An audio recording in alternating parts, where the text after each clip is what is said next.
কি বলছে, things fall apart, the centre can not hold. Things fall apart, things মানে কি, জিনিসগুলো, মানে সব জিনিস, সব রকম জিনিসের কথা বলা হচ্ছে, ঠিক আছে। মানে ওই যে ধরো বলয়ের যে পরিধিটা আস্তে আস্তে বাড়ছে, তারপরে কি হচ্ছে, ওই যে সব বলয়ের সাথে কেন্দ্রের যে যোগাযোগ, সেটা কি হচ্ছে, বিচ্ছিন্ন হয়ে পড়ছে। আর তার মানে কি, এই যে যখন ফার্স্ট ওয়ার্ল্ড ওয়ার হলো, তারপরে এই যে দেখো ছবি একটা দেওয়া আছে, যে সেকেন্ডের ইয়াটা, এই যে একটা যুদ্ধের ছবি দিয়ে আছে, চারদিকে সব জিনিস পড়ে আছে, মানে ভাঙচুর হচ্ছে, ওর ঘরে ভাঙিয়ে দিচ্ছে, ওর ঘরে আগুন লাগাই দিচ্ছে, মানে সব কিছু পড়ে যাচ্ছে।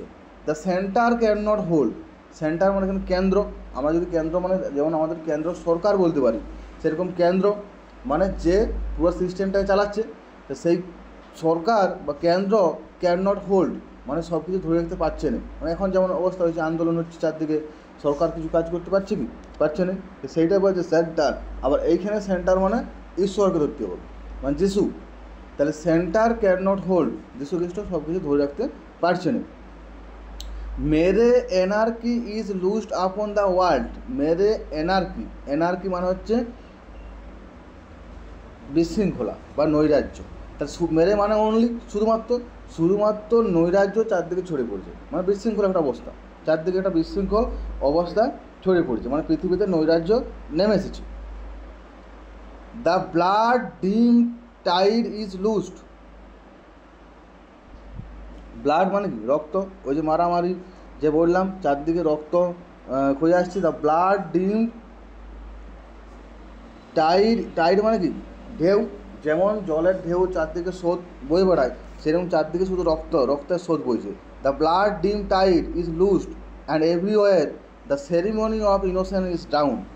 এই লাইনটার মানে হচ্ছে the blood dim tide is loosed, এই লাইনটার মানে হচ্ছে তোমার চারদিকে শুধু সন্ত্রাস আর সন্ত্রাস, মারপিট ঝগড়া সন্ত্রাস, চারদিকে রক্তপাত এসব চলছে, চারদিকে যেন রক্তের স্রোত বয়ে চলছে। এভরিওয়ার সব জায়গায় the ceremony of innocence is down, মানে নিষ্পাপ, যেটা নিষ্পাপ যে হওয়া, ভালোর আস্তে আস্তে সব ভালো ডুবে যাচ্ছে, ডাউন মানে ডুবে যাওয়া, মানে ভালো পৃথিবীতে আর কিছু নয়, শুধু খারাপ আর খারাপ, যেটুকু ভালো ছিল, যেটুকু ইনোসেন্স ছিল, সেই ইনোসেন্স আর নাই, ঠিক আছে। সবাইকার মনের মধ্যে হিংসা, মারামারি, জায়গা দখল, জমি দখল, এই যে জিনিসগুলো, সেইগুলো আস্তে আস্তে চলছে, ইনোসেন্স বলে একদম নাই, মানে এখন এই যেরকম পরিস্থিতি সৃষ্টি হয়েছে, সেই পরিস্থিতিটা প্রথম বিশ্বযুদ্ধের পরেও ছিল। The best lack all conviction, best মানে সব থেকে ভালো, ল্যাক মানে অভাব, দ্য কনভিকশন মানে বিশ্বাস, মানে ভালো জিনিসে মানুষের বিশ্বাসই ছিল না, যে ভালো কাজ করব, যেমন একটা বিশ্বাস থাকে যে ভালো কাজ করলে তুমি স্বর্গে যাবে, সেই ভালো জিনিসের প্রতি কারো কোনো বিশ্বাস থাকে না। The best lack all conviction while the worst are full of passionate intensity, যেখানে খারাপটা পেসিনয়েড মানে প্যাশনের সাথে খারাপটা গিয়েছে, মানে সবাই খারাপটাকেই বাছে নিচ্ছে, ভালো কিন্তু আর কেউ করছে না, মানে ভালোর আর যুগেই নেই, ভালোর যুগ পেরিয়ে যাচ্ছে, চারদিকে সবাই খারাপের পূজা করছে, ঠিক আছে। মানে খারাপ বলতে এখানে যে ধর্মান্ধ, যে অনৈতিকতা, এই জিনিসগুলো কিন্তু আস্তে আস্তে বেশি বাড়ছে।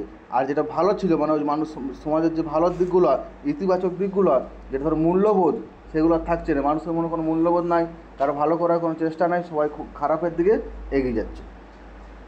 এতটা আগের দিন পড়ানো ছিল, তাই তো।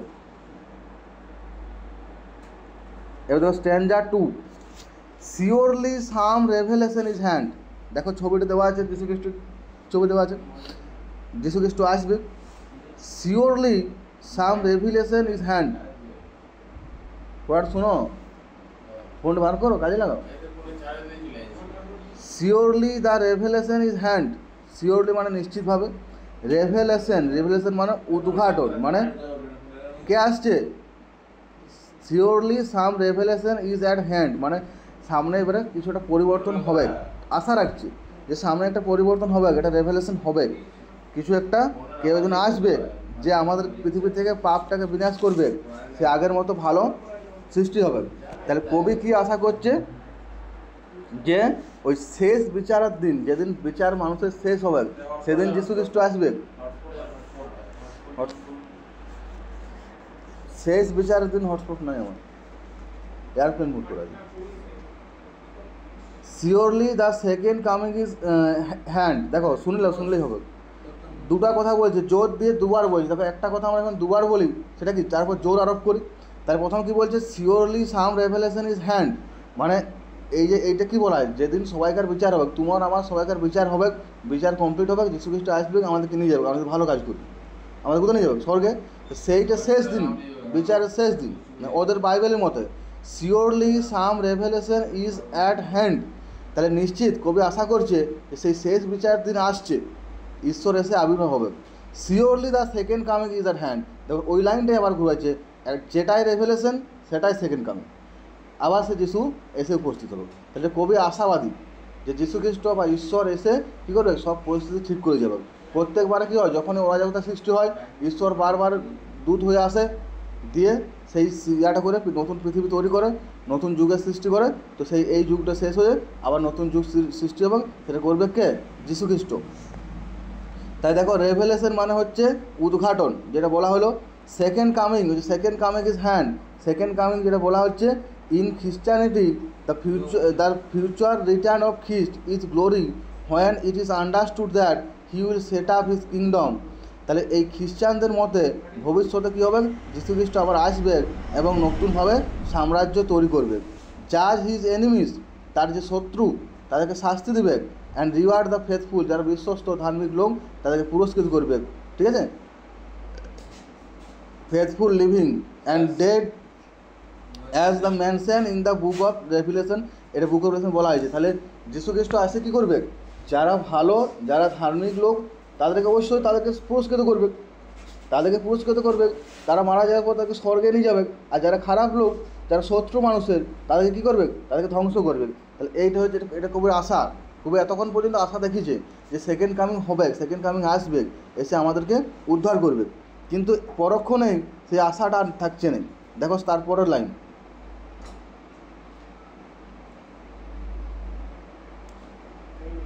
দ্য সেকেন্ড কামিং, যে বিস্ময় প্রকাশ করছে, মানে এই যে সেকেন্ড কামিং হবে, তো ওই জন্য কি এটা একটা সন্দেহ আছে, বিস্ময় প্রকাশ করছে। Hardly are those words out, যখনই কথাগুলো ভাবছে, মানে কবি মনে মনে ভাবছে, চারদিকে সব কিছু দেখছে, বিশৃঙ্খল অবস্থা ওরা যখন দেখে, যে মনে হচ্ছে ঈশ্বর এবার আসবে ফিরে, ঈশ্বর এসে সব কিছু সমাধান করে দিয়ে যাবে। এটা ভাবতে ভাবতে হঠাৎ করে তার মনের চোখে এটা একটা ছবি ভাসিয়ে আসছে, যেটা কিন্তু ঈশ্বরের লয়, এটা অন্য কিছু একটা ছবি। দেখো কী বলে, হার্ডলি আর দোজ ওয়ার্ডস, যখন এই কথাগুলো ভাবছে, সেকেন্ড কামিং কথা ভাবছে, words out, when a vast image of spiritus mundi, তখন একটা বিশাল ছবি দেখতে পাচ্ছি, স্পিরিচুয়াস মুন্ডি। এই স্পিরিচুয়াস মুন্ডিটা কি, এইটা তোমরা ক্লাস 6-এ পড়েছ, ফিনিক্সের যে পড়াটা, ফিংসের যে পড়াটা, ওই ফিংস হচ্ছে স্পিরিচুয়াল মুন্ডি, মানে যার শরীরটা হচ্ছে সিংহের আর মাথাটা হচ্ছে কার,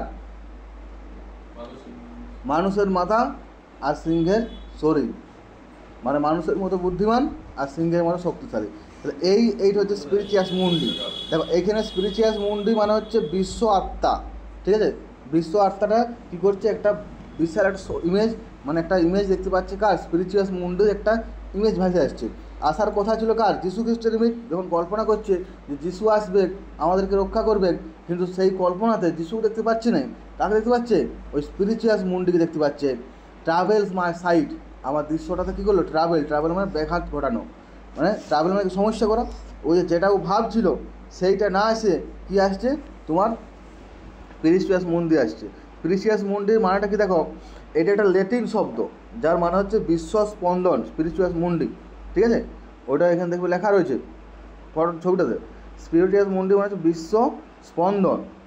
মানে এইটা কেউ কেউ কী বিশ্বাস করে, যে তোমার ওই যে এটা বিশ্বের সবথেকে শক্তিশালী শক্তি।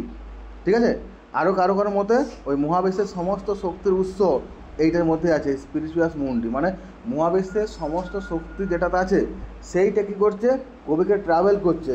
ট্রাভেল মাই সাইট, ট্রাভেল মানে সমস্যা, সেই আমার দৃশ্যটাতে যেটা ও ভাবছে যে যিশু আসবে, যিশু খ্রিস্টকে দেখতে পাবে, সেখানে দেখতে পাচ্ছে স্পিরিচুয়াস মুন্ডি থেকে কে আসছে, ওই ফিংস আসছে। ঠিক আছে,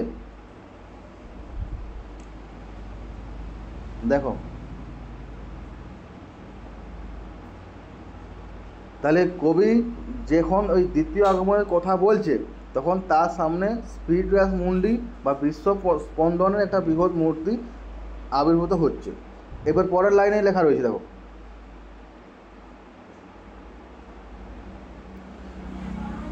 somewhere in sand of the desert, কোথাও আছে একটা, কোথায়? ইন স্যান্ড অফ ডেজার্ট, মরুভূমির বালিতে। ওই যে স্পিরিচুয়াল যে মুন্ডি সেইটা কোনখানে আছে এখন? কোথাও একটা মরুভূমির, চারদিকে মরুভূমি, ফাঁকা জায়গা, সেখানে বালি, সেই বালিতে রয়েছে এই মূর্তিটা। কেমন এটা স্পিরিচুয়াল মুন্ডিটা? A shape with lion body, যার শেপটা মানে আকৃতিটা উইথ এ লায়ন বডি, সিংহের মতো। আমরা বললাম একটু আগে এই বডিটা হচ্ছে সিংহের মতো। And the head of a man, কিন্তু মাথাটা একটা মানুষের। তাহলে দেখার কথা ছিল যিশু খ্রিস্টের। যিশু খ্রিস্টের ভাবছে যিশু খ্রিস্ট আসে, যিশু আসে সব কিছু সঠিক করবে, কিন্তু দেখতে পাচ্ছে স্পিরিচুয়াল মুন্ডি, যার মাথাটা কেমন?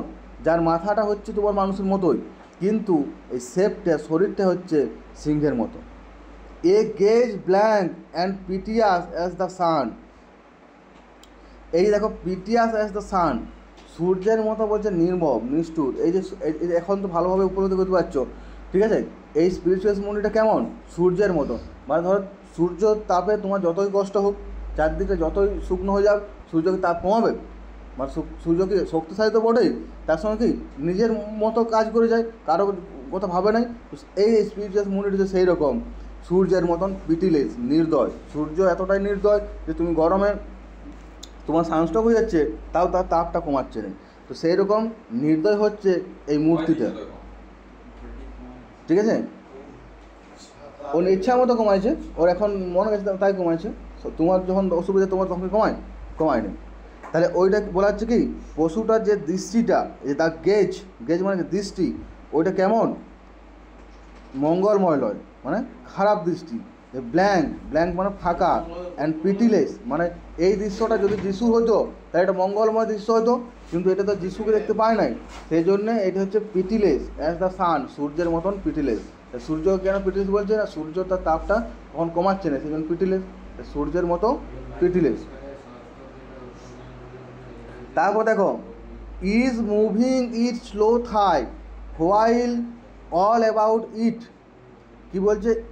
ইজ মুভিং ইট স্লো থাই, থাই মানে উরু, মানে আস্তে আস্তে পা ফেলে এগিয়ে আসছে, আস্তে আস্তে পা ফেলে এগিয়ে আসছে। দেখছে, কবি দেখছে যে এই স্পিরিচুয়াল মুন্ডিটা আস্তে আস্তে, থাই মানে উরু, মানে এখানে পায়ের কথা বলা হচ্ছে, আস্তে আস্তে এগিয়ে আসছে। While all about it reel shadows of the indignant desert birds, ওই যে মরুভূমিটা রয়েছে, সেই মরুভূমিতে কিছু পাখি রয়েছে। এই যে এই আষাঢ় দেখে পাখিরা ভয় পাচ্ছে, সেই পাখিরা গোল গোল করে আকাশে ভয়ে ঘুরছে, তাদের ছায়াটা পড়ছে। রিল মানে গোল গোল করে ঘুরো, শ্যাডো মানে ছায়াগুলো কোথায় পড়ছে? অফ দ্য ইন্ডিগনেট ডেজার্ট, ওই যে ইন্ডিগনেট ডেজার্ট যে মরুভূমি, সেই মরুভূমিতে পাখিগুলোর ছায়া এসে পড়ছে। তাহলে রিল মানে হচ্ছে ঘুরপাক খাওয়া, আর ইন্ডিগনেট মানে কি এংরি বা রুষ্ট। তাহলে এই দুটো লাইন বোঝা গেল। তাহলে ওই যে যখন ওই ফিংসটা বা স্পিরিচুয়াল মুন্ডিটা আসছে, আস্তে আস্তে আসছে, এবং তার এই ভয়ঙ্কর রূপ দেখে যে পাখিরা তারা ভয়ে আকাশে গোল গোল করে ঘুরছে, এবং তার ছায়াটা পড়ছে মরুভূমির উপরে। তারপরে দেখো আর 4 line, the darkness drop again, darkness মানে অন্ধকার, ড্রপস এগেইন আবার অন্ধকার নামছে। মানে এই দৃশ্যটাও কিন্তু আস্তে আস্তে চলে গেল। দেখো প্রথমে যীশু খ্রিস্ট দেখছিল, যে এই স্পিরিচুয়াল মুন্ডি দেখলো, সেটাও কিন্তু এখন আবঝা হয়ে যাচ্ছে, আবার এখন অন্য দৃশ্য আসছে। দ্য ডার্কনেস ড্রপ এগেইন, আবার চারদিকে অন্ধকার নেমে এলো। এই যে ছবিটা দেওয়া রয়েছে, যেটা তখন ভালোভাবে দেখা যাচ্ছিল, এখন সেটা অন্ধকার দেখা যাচ্ছে। মানে কবি নিজেই শিওর লয় যে ভালো কিছু আসবে নাকি খারাপ কিছু আসবে। এবার ভালোটা যখন দেখছি তখন খারাপ দেখতে পাচ্ছে, আবার খারাপটা যখন ভাবছি তখন ভালোটা দেখতে পাচ্ছে। তাহলে দ্য ডার্কনেস ড্রপস এগেইন, আবার অন্ধকার নেমে এলো। But now I know that 20 centuries of stony sleep, but now I know, যেটা আমি জানি, 20 centuries, 20 centuries মানে কত কত বছর বলো হিসাব করে? 20 centuries মানে কত বছর হিসাব করে বলো? 2000। তাহলে 20 centuries, 2000 বছর, 2000 বছরই হচ্ছে। মানে 20 সেঞ্চুরি মানে 100, 20টা 100তে কত? 2000। সেই 2000 বছর আগে যখন যীশু খ্রিস্টের, এখন 2000 তো হবে, এখন করে 2024 সাল চলছে তো বটে কি? তো যীশু খ্রিস্ট তো 2000 বছর আগে জন্মেছিল। হ্যাঁ, তাহলে কী বলছে দেখো, that 20 centuries of stony sleep. তাহলে এই যে দেখো 20 centuries, 20 বছর আগে, 20 বছর আগেকার যে কথাটা স্টোনি স্লিপ, স্টোনি মানে পাথুরে, স্লিপ মানে ঘুম, মানে এখানে যীশু খ্রিস্টকে কী করা হয়েছিল তখন ক্রুশবিদ্ধ করে মারা হয়েছিল 2000 বছর আগে ঘটনা সেটা, সেইটা এখন সেই যীশু খ্রিস্ট আবার ফিরে আসছে, সেটাই বলছে। বাট নাও আই নো, কিন্তু আমি যেটা জানি, দ্যাট 20 centuries, ওই যে 200 বছর of stony sleep were vexed to nightmare by a rocking cradle. তাহলে ওই যে ঘুমটা সেটা কি হচ্ছে ওয়ার ভেক্সড, ভেক্সড মানে কি বললাম বলো, লেখালাম তো, উত্তপ্ত হওয়া, মানে এই যে দেখো যেটা যীশুখ্রিস্ট মারা যাওয়ার পরে ওই যে 200 বছর যেটা বলা হচ্ছে, সেই 200 বছর স্প্রিংটা কী ছিল, ঘুমে আচ্ছন্ন ছিল, অত তুমি জাগি থাকে নাই, ও এবারে জাগছে। Were vexed to nightmare মানে দুঃস্বপ্ন নিয়ে, by the rocking cradle, rocking মানে দোল খাওয়া, ক্রেডেল বাচ্চা ছিল যেমন দোল খায় দোলনাতে, সেইরকমভাবে সেই যে তোমার ওই স্পিরিচুয়াল মন্ডি বা ওই স্ফিংসটা যে এতদিন ঘুমাইছিল সে জাগছে। And what rough beast its hour come round at last. And what rough beast, এইটা রাফ মানে কি কর্ক, রাফ মানে খারাপ, এই জন্তুটা খারাপ জন্তু। ইটস আওয়ার কাম মানে তার সময় এসেছে, রাউন্ড এট লাস্ট মানে শেষমেশ, মানে শেষ দিন চলে এসেছে। এরপর তবে শেষ দিনে যে কেউ আসতে পারে, এই স্পিরিচুয়াল মন্দিরও আসতে পারে, আবার যীশুখ্রিস্ট আসতে পারে। তাহলে ও কিন্তু শিওর লয় যে কে আসবে। তাহলে এখন স্পিরিচুয়াল মন্দিরের কথা ভাবছে, বলছে হোয়াট রাফ বিস্ট, বলছে ওই যে খারাপ যে জন্তুটা, মানে বিস্ট মানে ওই sphinx, its hour come round at last, তার আসার শেষমেশ আসার সময় হলো। তাহলে এখানে দেখো, এখানে যিশুর জন্মকেই বলা হয়েছে, ঠিক আছে, কিন্তু যিশু ভালো হিসাবে আসবে নাকি স্ফিং হিসাবে আসবে সেইটা কিন্তু কবি শিওর রয়েছে। ওই জন্য দেখো লাস্টে একটা জিজ্ঞাসা রয়েছে, slouches towards the Bethlehem to be born. Bethlehem মানে হচ্ছে তোমার যীশুখ্রিস্ট যেখানে জন্মেছিল সেই জায়গার নাম হচ্ছে বেথেলেম, আর স্লাচেস মানে ওই গুটি গুটি পায়ে আস্তে আস্তে এগিয়ে আসছে বেথেলেমের দিকে, টু বি বর্ন জন্মানোর জন্য। তো যদি বেথেলেমে যখন জন্মাবে, যখন যিশুই জন্মাবে, কারণ যিশুর জন্মস্থান বেথেলেম ছিল, সেই বেথেলেমের যে জিনিসটা বা যে ব্যক্তিটা জন্মাবে সেই ব্যক্তিটা যিশুই, সে ভালো রূপ নিয়ে আসবে নাকি খারাপ রূপ নিয়ে আসবে সেই ব্যাপারে কবি নিশ্চিত লয়, ওই জন্য জিজ্ঞাসা চিহ্ন দিয়েছে স্লাচেস টুয়ার্ডস বেথেলেম টু বি বর্ন। মানে এই যে যীশুখ্রিস্ট আসছে, কিন্তু যিশুর জন্মের বদলের ফল যখন আসবে তখন সেটা কি ভালো শক্তি নিয়ে আসবে না খারাপ শক্তি নিয়ে আসবে সেটা কিন্তু বোঝা যাচ্ছে না। তাহলে এতটা পর্যন্ত পড়ে আসবে, মানে যিশুর আশাকেই বলা হচ্ছে।